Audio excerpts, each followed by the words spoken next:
지난주에 사도 바울이 어떻게 해서 교회에 부양받을 권리를 포기해 가면서까지 자신의 복음을 증거하는 것에 초점을 맞추었느냐라고 하는 것에 대해서 우리가 생각을 해 보았습니다. 그만큼 바울의 마음속에는 복음에 대한 열정이 끊임없이 솟구쳐 올랐기 때문입니다. 오늘 말씀의 제목이 복음과 성도입니다. 바울의 마음속에 심겨졌던 그 복음에 대한 열정, 그것이 우리의 마음속에도 심겨지기를 소망하는 마음으로 이 말씀을 준비했습니다. 우리가 바울과 같이 똑같은 삶을 살 필요는 없다 할지라도 적어도 복음에 대한 열정만큼은 우리도 동일하게 가져야 할 필요성이 있고 요청을 받고 있기 때문에 이제 그 바울의 복음에 대한 열정을 우리가 말씀을 통하여 새겨보면서 우리 가운데 다짐이 있는 복된 시간이 될 수 있기를 바랍니다. 바울의 마음속에 어떻게 해서 이와 같은 복음에 대한 열정이 생겨났느냐라고 하는 것을 한마디로 이야기하면 소명의식 때문에 그렇습니다. 소명이라고 하는 것은 부르심이라는 말인데, 하나님께서 우리들을 사탄의 영역 가운데 있었던 우리들을 부르셔서 하나님 나라로 옮겨주셨습니다. 그것을 구원이라고 말을 하는데, 이 구원이 일어날 때 우리를 부르십니다. 그런데 제가 오늘 말씀드리고 있는 바울의 소명의식이라고 하는 것은 이 구원에 대한 소명뿐만 아니라 그것을 포함하여 한 걸음 더 나아가서 그렇게 구원받은 백성에게 하나님께서 각각의 삶에 맡기신 사명들이 있는데요, 그 사명으로의 부르심, 이것을 가리켜서 제가 지금 소명이라 이렇게 말하고 있는 것입니다. 즉 바울이 복음에 대한 열정을 가질 수 있었던 것은 이와 같은 자기를 부르신 그 사명에 대한 의식이 분명했기 때문인 것입니다. 오늘 말씀 16절과 17절 그리고 18절에 있는 말씀이 우리들에게 바울의 소명의식에 대해서 잘 보여주고 있습니다. 16절을 보시죠. 내가 복음을 전할지라도 자랑할 것이 없음은, 복음을 전하는데 자랑할 게 없습니다. 그 말은 내가 아무리 복음을 전하는 수고를 한다 할지라도 그것은 나의 공로가 아닙니다 라고 하는 말입니다. 그 다음 내가 부득불 할 일임이라. 부득불이라고 하는 말은요, 어쩔 수 없이 마땅히 반드시 의무적으로 이런 말입니다. 이것을 한 단어로 표현하면 빚입니다. 빚을 졌다 라고 하는 것인데, 바울이 부득불 할 일이다 라고 표현하는 것은 마치 하나님께 대하여 빚을 갚는 심정으로 한다라고 하는 뜻입니다. 그 다음을 보시게 되면 복음을 전하지 아니하면 내게 화가 있을 것이로다 라고 말을 하고 있습니다. 복음을 전하지 아니하면 내게 화가 있을 것이다. 그 말의 의미는 그 화를 면하기 위해서라도 내가 해야 된다, 물론 그런 말이기도 합니다만, 이 이야기는 그래서 두려워서 어쩔 수 없이 그런 의미보다는 그 정도로 강렬하게 나는 나 자신에게 나로 하여금 복음에 정진하지 않으면 안 되게 스스로를 만든다라고 하는 거예요. 다시 말하면 이 복음을 전하는 사명이 나에게는 세상 말로 하면 숙명과도 같다라고 하는 그러한 차원에서 내가 복음을 전하지 아니하면 내게 화가 있을 것이다 라고 말하고 있는 것입니다. 이것은 마치 구약시대의 예레미야 선지자의 말과도 비슷합니다. 예레미야 당시에 거짓 선지자들이 평안이다, 평안이다, 아무 일도 유다에는 일어나지 않는다, 평안하다, 평안하다라고 말을 할 때 예레미야는 하나님께로부터 음성을 듣고 이 유다가 곧 멸망할 것이다라고 하는 것에 대해서 전하지 아니할 수가 없습니다. 외쳤습니다. 그랬더니 그 거짓 선지자들과 선동되어진 백성들이 예레미야를 조롱합니다. 무시합니다. 우습게 여깁니다. 왜 너만 그러느냐라고 말을 합니다. 그래서 예레미야 마음에 내가 이런 사람들에게 말을 하면 뭐해? 라고 더 이상 말을 하고 싶어 하지 아니한 그러한 한편이 있는가 하면 그럼에도 불구하고 그 다음 이야기를 우리가 말씀을 통해서 같이 한번 보도록 하겠습니다. 예레미야서 20장 9절 말씀입니다. 자막을 통해서 나올 겁니다. 예레미야서 20장 9절. 이 위에 방송실하고 저하고 이게 이제 점점 잘 맞아가고 있습니다. 그래서 조금만 더 맞으면 이제 바로바로 뜰 것 같은데요. 네, 나왔죠? 같이 읽어봅니다. 시작. 내가 다시는 여호와를 선포하지 아니하며 그의 이름으로 말하지 아니하리라 하면 나의 마음이 불붙는 것 같아서 골수에 사무치니 답답하여 견딜 수 없나이다. 사람들이 하도 조롱을 하니까 내가 이런 사람들한테 선포하면 뭐해? 하고는 더 이상 말하지 않겠다라고 하는 그 순간에 또 다른 한편의 마음속에서는 그래도 그 말을 하지 아니하면 내 속이 답답하고 골수가 사무쳐서 말을 하지 아니할 수 없다는 것인데 이것이 바로 숙명이다 이 말이에요. 예레미야는 전하도록 태어난 사람이다 이런 의미거든요. 마치 바울이 그와 같은 것입니다. 나는 하나님께서 맡기신 그 사명을 거스를 수가 없다라고 하는 것이 내게 화가 있을 것이다 라고 말을 하는 거예요. 자, 이와 같이 바울의 마음속에는 자기를 부르신 그 이유가 복음이라는 것이고 그래서 그 복음을 가슴에 담았을 때에 이것을 전하지 아니할 수가 없는 거예요. 하나님이 나를 이것을 위하여 부르셨다고 하면 나는 목숨을 초계와 같이 버려가면서까지라도 이 복음을 전하고야 말겠다라고 하는 소명의식으로 투철하다 보니까 이 가슴이 복음으로 막 들끓는 겁니다. 이러한 끓는 복음에 대한 열정이 우리의 속에도 있어야 돼요. 왜냐하면 설령 우리가 바울처럼 모든 걸 다 때려치고 전 세계를 돌아다니면서 복음을 전하는 똑같은 행위를 하지는 않는다 할지라도 하나님은 우리 각 성도들을 부르실 때에도 역시 이와 유사한 사명들을 주셨기 때문입니다. 베드로전서 2장 9절에 보게 되면 우리를 어두운 데서 불러내신 이유를 설명하지 않습니까? 너희를 어두운 데서 불러내어 그의 기이한 빛에 들어가게 하신 이의 아름다운 덕을 선포하게 하려 하심이라.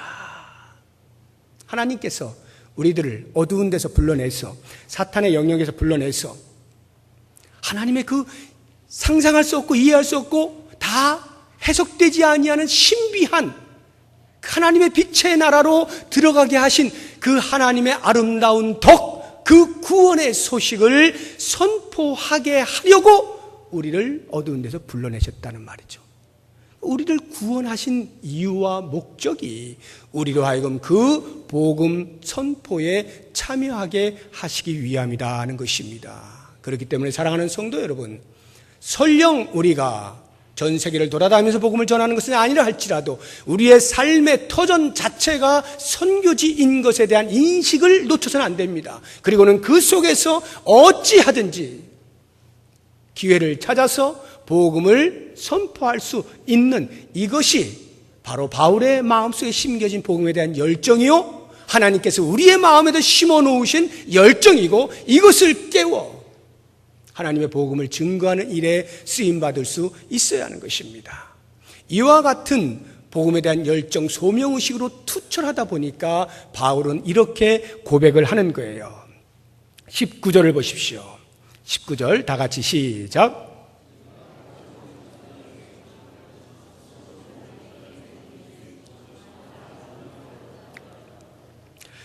다시 한번 시작. 내가 모든 사람에게서 자유로우나 스스로 모든 사람에게 종이 된 것은 더 많은 사람을 얻고자 함이라. 소명의식으로 투철하다 보니까 이 끓는 열정을 주체할 수가 없어요. 그래서 바울이 말합니다. 나는 원래 자유인이다. 누구도 나를 구속할 수 없다. 예수님께서 나를 사탄의 다스림에서 건져내셨을 때는 이미 나는 자유인이다. 누구에게도 구속받을 필요가 없지만 내 스스로가 모든 사람의 종이 되겠다. 이렇게 말을 하는 것입니다. 그럼 여기서 말하고 있는 이 모든 사람이 누구냐라고 할 때 그 예들을 20절부터 한 4종류의 사람을 이야기하고 있습니다. 첫째는 유대인들이고요. 둘째는 율법 아래에 있는 사람들이고요. 셋째는 율법 없는 이방인들이고요. 넷째는 약한 자들입니다. 이와 같은 사람들을 나열을 하면서 내가 유대인에게는 유대인처럼, 율법 아래에 있는 사람들에게는 율법 아래에 있는 사람처럼, 율법 없는 사람들에게는 내가 그리스도의 법을 가진 자이지만 율법 없는 사람처럼, 내가 약한 자가 아니지만 약한 자에게는 약한 자처럼 그렇게 하겠노라라고 말을 하는 것입니다. 이유가 있습니다. 왜요? 22절에 나옵니다. 뒷부분 보시면 내가 여러 사람에게 여러 모습이 된 것은 아무쪼록 몇 사람이라도 구원하고자 합니다. 영혼 구원이 목적이다 이 말이에요. 영혼 구원. 영혼 구원을 위해서라면 내가 자유인이지만 모든 사람의 종이라도 기꺼이 되겠노라.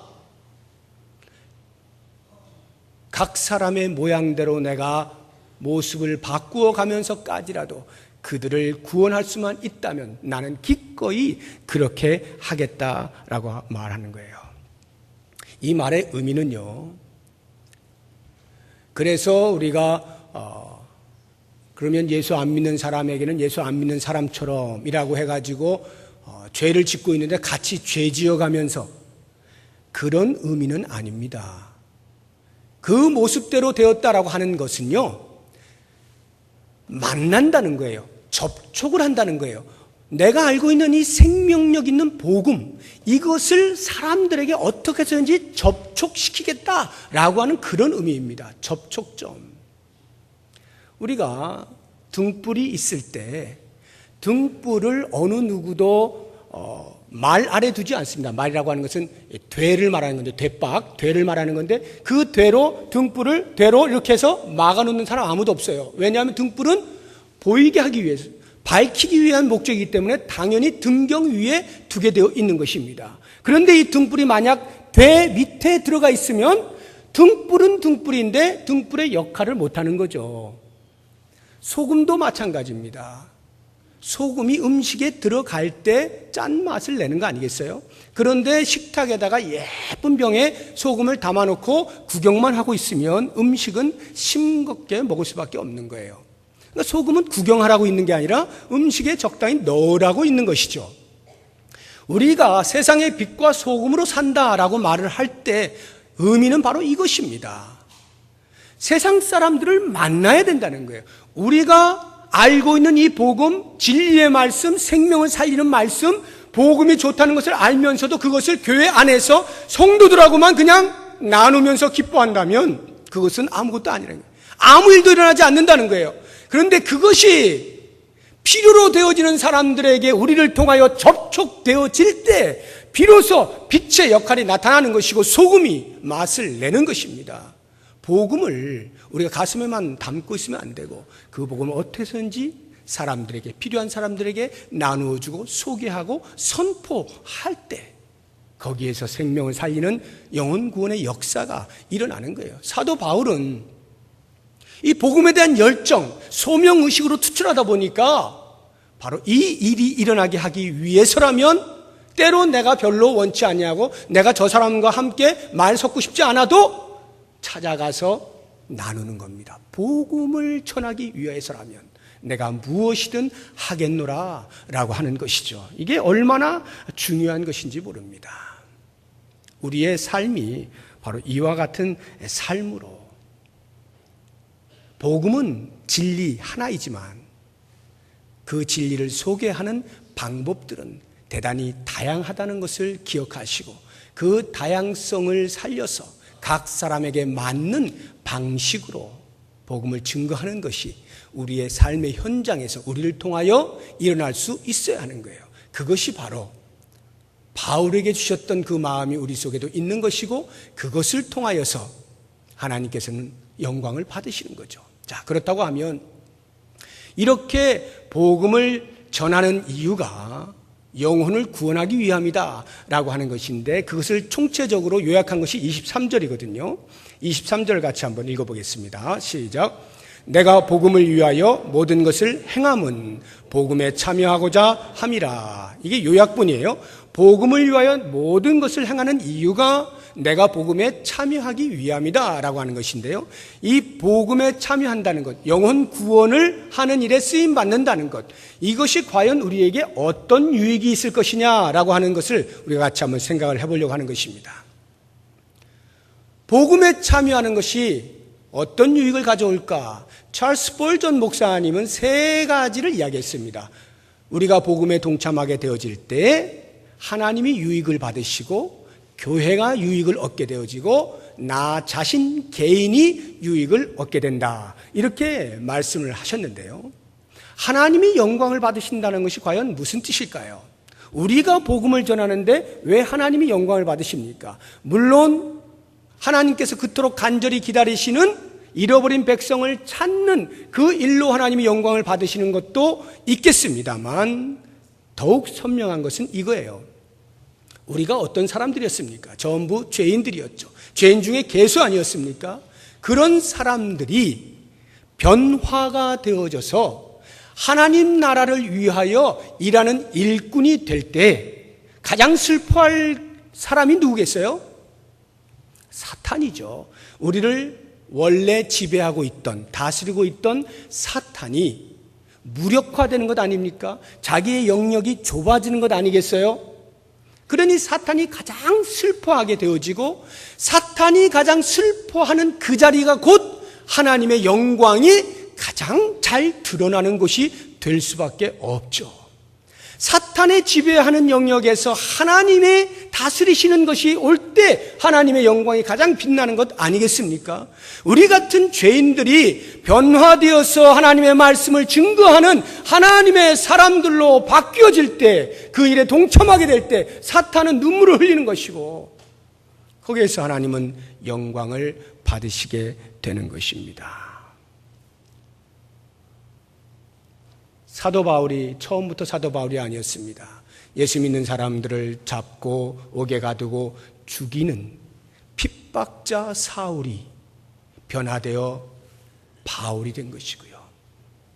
3년 동안 그렇게 열심히 예수님을 따라다녔지만 결정적인 순간에 예수님을 배반할 수밖에 없었던 배반자 베드로가 그리스도를 만나게 되면서, 부활하신 주님을 만나게 되면서 자기의 목숨까지도 아까워하지 아니하고 담대하게 외치는 사도가 되었고요. 방탕하고 음란했던 어거스틴이 어머니의 기도를 통하여서 결국에는 말씀을 듣고 변화되어져서 오늘날의 성 어거스틴이라는 이름으로 불려지고 있는 이 모든 일들, 지금도 여전히 역사 가운데서 하나님의 사람들로 쓰임받는 사람들이 과거에 사회적으로도 이름조차 거론할 수 없을 만큼 악한 짓을 했다 할지라도 하나님께서는 그 사람을 변화시켜서 놀라운 일들을 행하게 하실 때, 바로 거기에서 사탄은 더 이상 힘을 쓰지 못하게 되고 바로 그 자리에서 하나님의 영광이 찬란하게 빛나게 되는 거예요. 그러므로 우리가 복음을 전한다는 것은 곧 하나님이 영광을 받으시는 유익을 얻으신다라고 하는 것입니다. 두 번째로 교회가 유익을 얻습니다. 우리가 복음에 참여하게 될 때 교회가 유익을 얻어요. 교회가 유익을 얻는다는 것은 물론 우리를 통하여 구원받는 사람들이 들어와서 많은 성도들이 생겨나는 그 자체로도 유익이라고 말할 수 있겠습니다만, 그것보다 훨씬 더 중요한 것들이 있어요. 그게 뭐냐 하면, 성도들의 삶 가운데 잠재되어진 에너지들이 있습니다. 여러분들 가운데 잠재된 에너지들이 있어요. 각 개개인이 가지고 있는 잠재된 에너지들이 있는데 복음을 선포하는 가운데 그 에너지가 분출이 되는 것입니다. 우리가 예수를 믿었다 할지라도요, 여러분도 이미 아시겠습니다만 교회 안에 모든 성도들이 다 복음에 대해서 뜨거운 열정을 가지고 전부 다 주의 사자로, 전사로 그렇게 나가는 거 아니죠? 몰라서 잠자고 있는 신앙을 가진 사람들이 있습니다.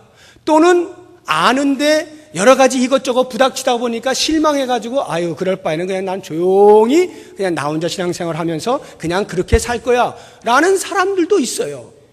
그런데 복음을 증거하는 일에 함께 참여하게 되면 바로 그와 같이 잠재되어진 에너지들이 나올 수 있는 통로가 된다 이 말이에요. 그러다 보면 어느 누구 한 사람 그냥 성전 뜰만 밟고 왔다 갔다 하는 것이 아니라 참으로 하나님께 부르신 그 부르심의 소명을 따라서 살아갈 수 있는 의미 있고 가치 있는 삶을 살 수 있게 되니 그 교회가 유익을 얻게 된다라고 하는 것이고요.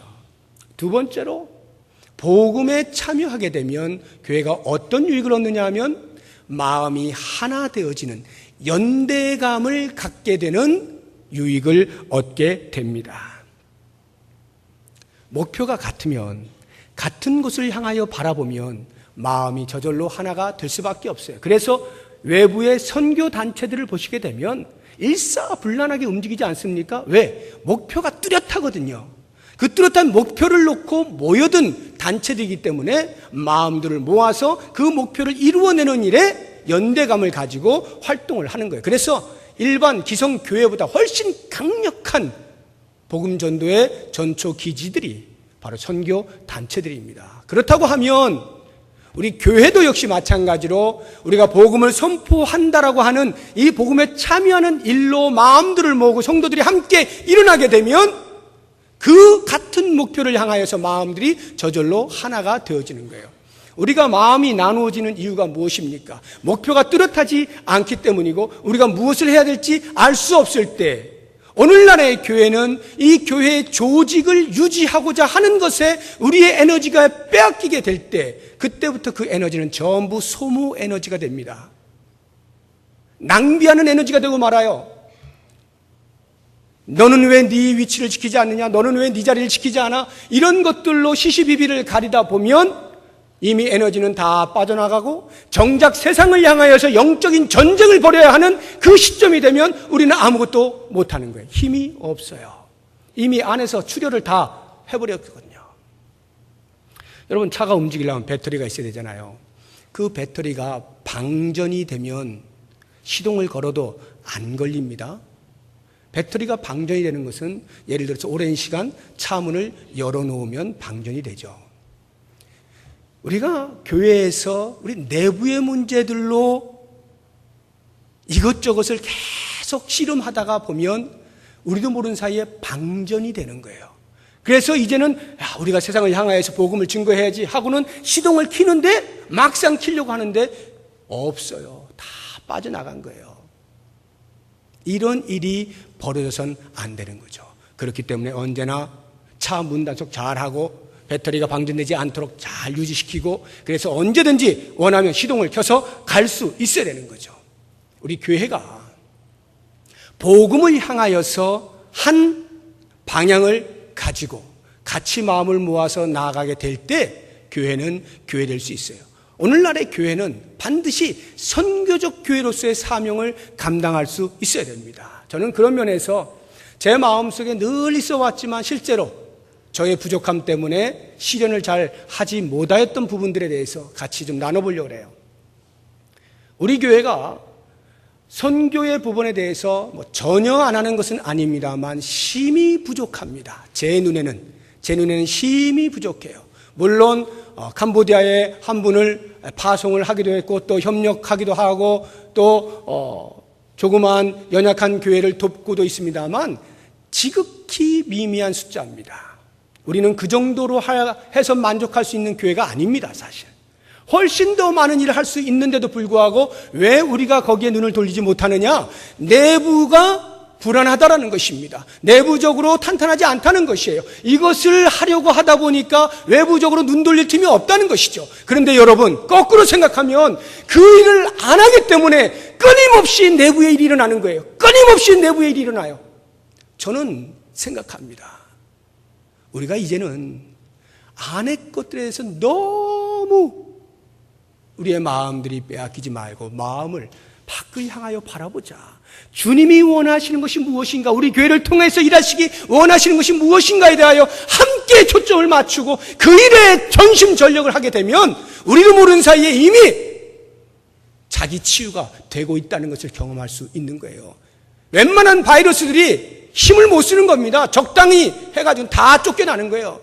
우리의 연대감 속에 살아남지 못하는 겁니다. 그런 면에서 저는 이제 당회와 상의를 하겠습니다만 내년이 희년인데요. 희년에 과연 무엇을 할 것이냐. 행사가 중요한 게 아니라 우리의 마음가짐이 어떻게 희년까지 도우신 하나님, 앞으로 또 희년을 바라보게 하시는 그 하나님 앞에서 우리의 마음가짐을 가져야 될 것이냐. 교회의 정체성을 새롭게 하고 교회의 사명을 새로이 바라볼 수 있는 기회가 되어야 할 텐데, 그런 상태에서 제 마음속에 지금 다가오는 것은 이제 우리 교회가 50년이 됐다라고 하면 선교적인 부분에 대해서 더 이상 관망하지 말자. 더 이상 우리가 좀 잘 살면이라고 말하지 말자. 우리의 힘으로 충분히 감당할 수 있는 에너지가 있습니다. 그것을 이제는 좀 발산하자. 세상을 향하여서 하나님이 기뻐하실 일들을 좀 마음껏 해보자 라고 하는 마음이 있어요. 뭐 여러 가지 많은 일들이 있을 수가 있겠습니다만 가장 현실적으로 저는 우리 교회 안에 구역들이 있지 않습니까? 이 구역들이 모여서 구역 모임을 갖습니다. 단순히 그 안에서 천국을 경험하는 교제 차원으로만 끝나서는 안 됩니다. 그것이 굉장히 중요합니다만 그것을 넘어서는 일들이 필요한데 바로 구역 단위로 선교를 하는 것입니다. 구역 단위의 선교라고 하는 것이 과연 무엇일까? 교회가 선교한다라고 할 때는 나는 그냥 방청객이고 들러리인 사람들이 많아요. 근데 구역에서 선교를 한다라고 하면 이제는 도망 못 가는 거죠. 내가 직접 해야 되는 거예요. 어떻게 할 수 있겠습니까? 가장 쉬운 방법은 헌금을 통해서 후원을 하는 겁니다. 선교지, 선교사님들과 매치를 시키는 거예요.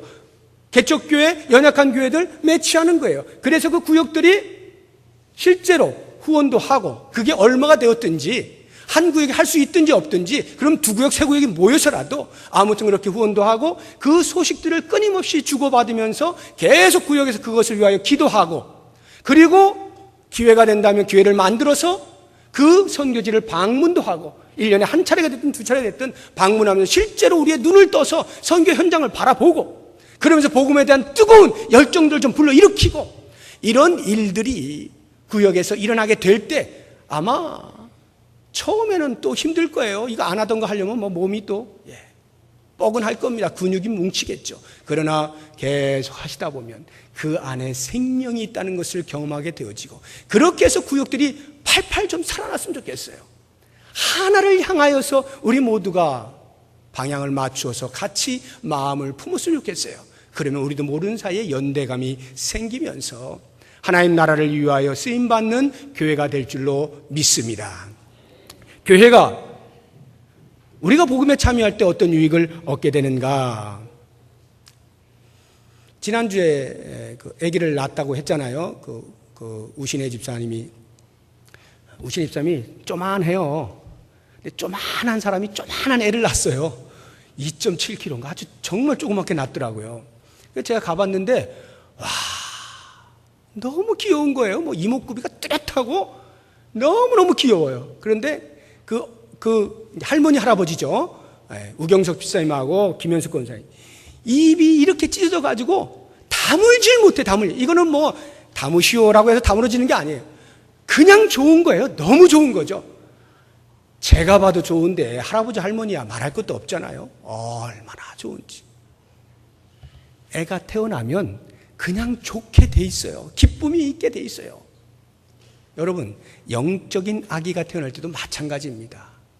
한 사람이 세상으로 힘들어하다가 그리스도를 만나서 새로운 사람으로 거듭나게 되어질 때 그것을 우리는 중생이라고 새로 태어났다라고 말을 합니다. 영적으로 새로 태어나는 이 일이 복음을 증거할 때 나타나지 않겠습니까? 그러면 교회에는 자연히 뭐가 찾아오느냐? 기쁨이 자연스럽게 형성이 된다는 거예요. 기쁨이 생겨요. 기쁨이 생기면 주름살이 펴져요. 기쁨이 생기면 우리의 굳었던 근육들이 펼쳐져요. 웃음이 나오는 겁니다. 새로운 사람들로 인하여 그 사람들이 그리스도를 알고 우리와 같은 하나님 나라의 백성이 되었다라고 하는, 우리와 같은 가족이 되었다라고 하는 이것이 우리에게 저절로 기쁨이 생성되게 만드는 거예요. 만약에 한 영혼이 탄생했는데도 불구하고 아무런 기쁨이 없다, 그건 뭔가 문제가 있는 거예요. 어떤 문제냐? 아이를 낳았는데도 웃지 않는 부모나 할아버지 할머니와 같은 거예요. 애가 태어났는데도 아이고 왜 태어났냐, 왜 태어났어, 이 험한 세상 뭐하러 태어났어, 이러는 거 다 똑같은 거예요. 그런 사람이 몇이나 됩니까? 그저 아무리 가난하고 찢어지게 가난해도 애가 태어나면 그 자체로 너무 귀하잖아요. 생명 자체가 얼마나 귀해요. 교회에 복음 증거를 통하여서 예수 믿는 사람들이 점점 늘어나게 될 때 그것은 교회에 자연스럽게 기쁨으로 다가오게 되는 거예요. 이러한 유익이 복음에 참여하는 성도들을 통해서 교회에 나타나게 되는 것입니다. 이제 마지막으로 우리가 복음에 참여할 때 과연 그러면 나는 개인에게는 어떠한 유익이 있겠는가라고 하는 것을 생각해 보겠습니다. 가장 우선적으로는 영광스러워요. 내 삶이 영광스러워져요. 왜냐하면 하나님의 그 거룩하신 일에 나를 끼워주셨기 때문에, 동참할 수 있게 기회를 주셨기 때문에 그 자체가 영광스러운 거예요. 사실요, 엄밀하게 말하면 하나님께서 이 땅의 인류를 구원하실 때 우리를 사용하실 필요가 있어요, 없어요? 엄밀하게 이야기해서 뭐 우리가 대단한 일을 한다고 우리를 통해서 일을 하십니까? 하나님이 만약 직접 하시겠다고 하면 제일 쉬워요. 그리고 가장 완벽합니다. 굳이 우리랑 해가지고 씨름할 필요가 없어요. 하나님이 우리를 사용하실 때는 어떻습니까? 우리가 다 순종하면이야 뭐 그냥 가겠지만, 어떤 사람은 순종 안 하죠, 어떤 사람은 핑계대죠, 바쁘다 그러죠, 뭐 이런저런 일들이 다 있는데 하나님이 야 그래도 이리 와, 그래도 이리 와, 설득하고 배려하고 이해하고 또 도전하고 권면하고 시간이 무지하게 가는 거예요. 그런데도 불구하고 하나님이 굳이 우리를 동참시키는 것은 하나님의 그 영광스러움에 우리로 함께 참여하게 하기 위함이에요. 이게 우리의 영광입니다. 하나님의 영광에 참여하는 복이 있다라고 하는 것이고요. 그 다음에 중요한 것이 있는데, 우리로 죄를 짓지 않게 하시는 거예요. 우리가 복음에 참여한다는 것, 복음을 전하는 이것이 그렇게 하지 않으면 죄를 짓는 것이다 라는 말이에요. 이런 죄를 가리켜서 부작위의 죄다라고 말해요. 부작위의 죄. 작위의 죄라는 것은 내가 도둑질을 하면 내가 도둑질을 한 거죠. 작위를 한 거예요. 그런 죄. 그런데 부모님이 지금 움직이지도 못하시는데 자녀가 돌보질 않았어요. 그러면 돌봐야 되는데 안 돌보았기 때문에 부작위의 죄를 짓는 거예요. 우리가 복음을 알고 있는데 그 복음을 사람들에게 전하지 않으면 부작위의 죄를 짓는 것입니다. 직무유기를 하는 거예요. 엘리사 선지자를 아시죠? 북이스라엘 엘리사 선지자, 여호람 왕이 통치하던 시대에 엘리사 선지자가 당시에 아람 왕 벤하닷이 북이스라엘을 쳐들어왔습니다. 뺑 돌고 성을 가두어 놨어요. 그랬더니 시간이 흐르면서 점점 먹을 게 떨어지다 보니까 성 안에서 어떤 일이 벌어졌느냐 하면 서로 아이를 잡아먹는 일이 생겼어요. 우리는 잘 이해가 안 돼도 전쟁 한가운데 있었던 분들은 이해가 되실 겁니다. 더 이상 먹을 게 없는 거예요. 다 죽게 생겼어요. 그러니까 야 오늘은 내 아이 잡자, 내일은 그럼 네 아이 잡어, 이렇게 이야기를 하는 건데, 왕한테 어느 한 사람이 손을 들고는 왕이여 재판 좀 해주시오. 어제 내 아이 잡아먹었는데 오늘 저 사람이 자기 아이 안 잡아먹겠답니다. 이런 일이 벌어졌어요. 이 얼마나 통탄할 일입니까? 바로 그 즈음에 성문 어귀에 성 안에 같이 살지 못하는 문둥병자들 4명이 있었습니다. 그들도 당연히 먹을 게 없죠. 그러니 가만히 살펴보니까 성문 안에 들어가 봐야 거기도 먹을 거 없어 사람 잡아먹고 있지.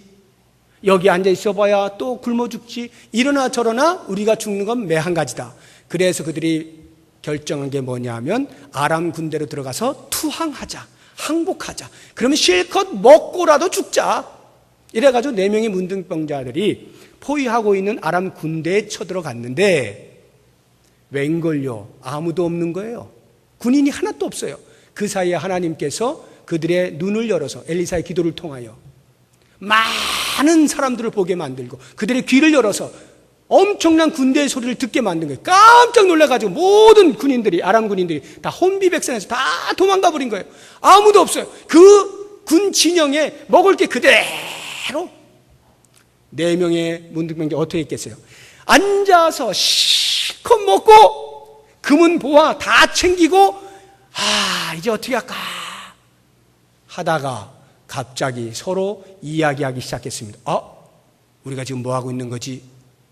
그리고는 이런 이야기를 합니다. 우리 같이 한번 보겠습니다. 열왕기하 7장 9절. 이제 잘 되네요. 같이 읽어봅니다. 시작. 나병 환자들이 그 친구에게 서로 말하되 우리가 이렇게 해서는 아니 되겠도다. 오늘은 아름다운 소식이 있는 날이거늘 우리가 침묵하고 있도다. 만일 밝은 아침까지 기다리면 벌이 우리에게 미칠지니 이제 떠나 왕궁에 가서 알리자 하고. 먹고 나니까 생각이 든 거예요. 이거 우리만 먹을 게 아닌데 저 성 안에 많은 우리 민족이 지금 굶어 죽고 있는데 우리가 이러고 있을 때가 아니지. 뭐 밤이 늦었으니까 잠자고 내일 아침에 갈까? 안 되지. 그러면 우리에게 벌이 미칠 거야. 무슨 소리야? 우리가 지금 당장 떠나야 돼. 이 4명의 문둥병자들이 정상인보다 훨씬 나아요. 그런 이야기를 하고 떠나서 그 왕궁에 가서 그 얘기를 해주는 겁니다. 여기 우리가 가지 않으면 벌이 미친다라고 하는 이것이 바로 부작위의 죄입니다. 하나님께서 우리를 복음에 참여하게 하시는 것은 우리로 부작위의 죄로 인한 징계를 받게 하지 않으시기 위함이다 라고 하는 것입니다. 또 다른 유익이 있다면 그것은 우리가 하나님을 닮아간다는 거예요. 복음을 증거하다가. 왜 그렇게 했어요? 하나님께서 한 영혼의 구원에 가장 큰 관심을 가지고 계시는데 우리가 복음에 참여하다 보면 자연스럽게 그 하나님의 마음을 알아가게 되는 거죠. 하나님의 그 긍휼의 마음을 알아가게 되는 거예요. 그러면서 나도 모르는 사이에 하나님이 어떤 분이시라는 걸 알게 되어지고 그 하나님을 자연스럽게 닮아가게 되는 거예요. 우리의 신앙의 목적이 그것 아니에요? 예수 그리스도의 장성한 분량에 충만한 데까지 이르는 것이 우리의 목적 아닙니까? 예수 그리스도를 아는 데 자라가는 것, 하나님을 아는 지식에 자라가는 것, 이것이 우리의 신앙의 목적 아닙니까? 복음을 증거하다 보면 하나님의 마음을 그 어떤 다른 일에서보다 훨씬 강력하게 느낄 수가 있는 거예요. 그러면서 그 하나님을 나도 모르게 막 닮아가게 되는 것이죠. 놀라운 일이 있습니다.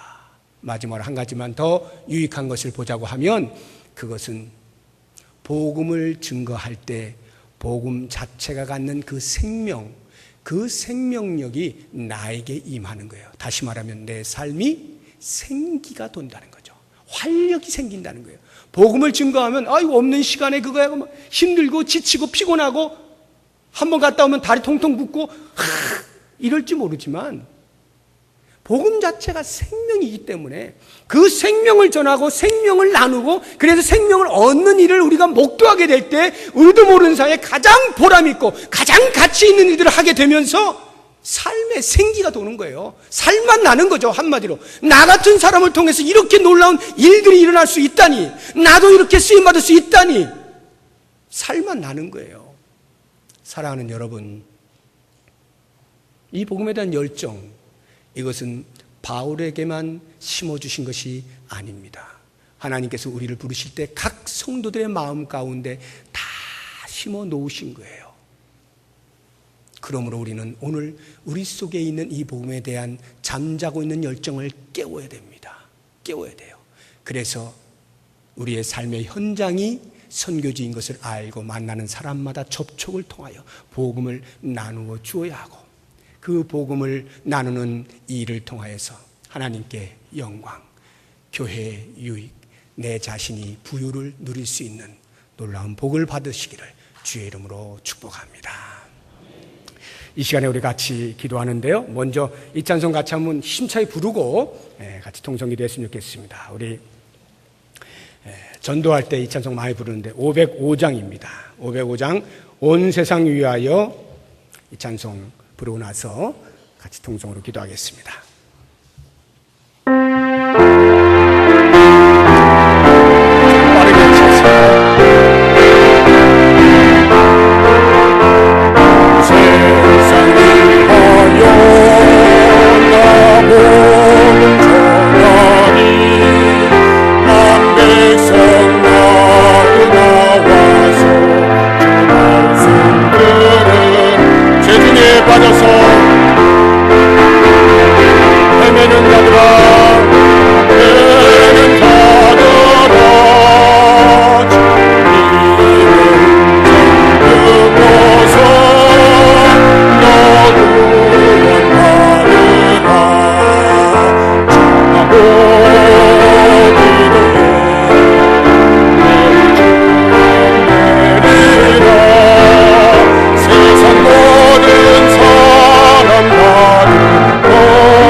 몇 가지 기도 제목을 드리겠습니다. 함께 통성으로 기도하는데요.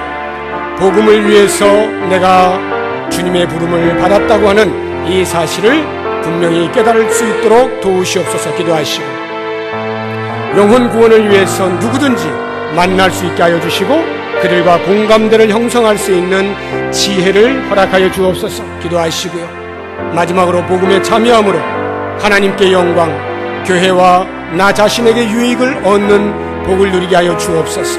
이와 같은 기도 제목을 가지고 다 같이 한 목소리로 통성으로 기도하겠습니다. 하나님 아버지 감사합니다.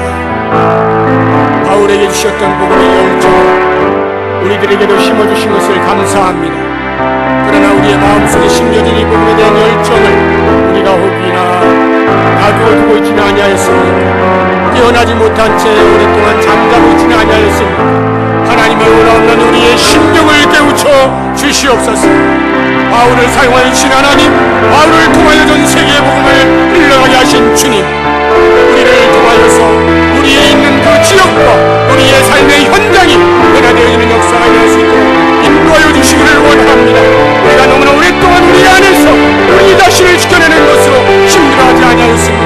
이제는 원하옵나니 한 생명을 탄생시키는 일에 쓰임받을 수 있는 우리가 될 수 있도록 인도하여 주시기를 간절히 소망합니다. 오 사랑하는 아버지, 우리가 하나님의 손에 붙들려서 이 놀라운 일에 동참하게 되어질 때 무엇보다도 하나님께서 영광 받으시는 것을 기억하게 하여 주시옵소서.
이름으로 기도드립니다. 아멘. 하나님,